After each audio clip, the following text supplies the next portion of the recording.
Oi, asal lu? Cik. Alamak, tak pandai. Ya.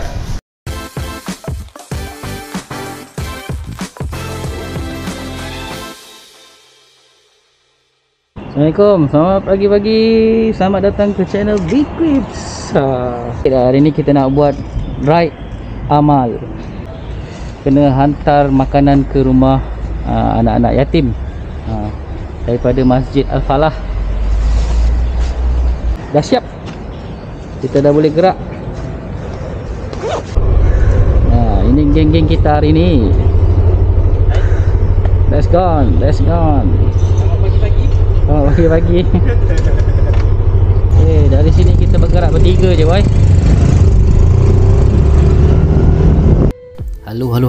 Bertemu kita kembali kali ini dalam versi Ride Amal. Masjid Al-Falah dengan kebenaran Muiz telah membuat satu program. Program tersebut ialah program mengedar barang makanan kepada asnaf dan insan terpilih di sekitar Singapura. Program ini dijayakan oleh ahli jawatan kuasa lembaga Masjid Al-Falah dan juga sukarelawan yang berminat. Alhamdulillah, kami dapat turut serta dalam program ini. Sebelum kami memulakan tugas, kami sempat bersarapan pagi di Kampung Gelam. Menu sarapan kat sini power, boy. Rugi kalau anda tak pernah sampai di sini. Selesai bersarapan pagi, kami pun terus menuju ke Masjid Al-Falah yang terletak di Bideford Road.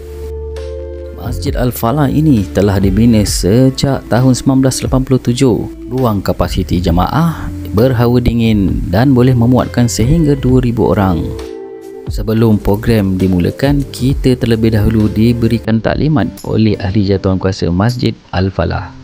Kita perlu patuhi SOP yang dikeluarkan oleh Muiz sebelum kita pergi menjalankan program ini. Alhamdulillah, proses mengagihkan barang makanan kepada para sukarelawan berjalan dengan baik dan lancar. Puluhan bungkus barang keperluan asas telah sedia untuk diedarkan kepada insan terpilih kita di Singapura. Lokasi terpilih kita ialah di sekitar Bandar Street. Kami membawa barang tersebut dengan motosikal, manakala sahabat-sahabat kami ada juga yang membawanya dengan kereta. Setelah sampai ke lokasi tersebut, kami pun semua berkumpul dan mula mengedarkan barang-barang tersebut. Alhamdulillah, kebanyakan daripada barang-barang tersebut berjaya kami sampaikan kepada insan-insan terpilih kita. Walaupun tugas ini agak mencabar, tetapi kami sangat gembira kerana dapat menyertai program yang sangat mulia ini.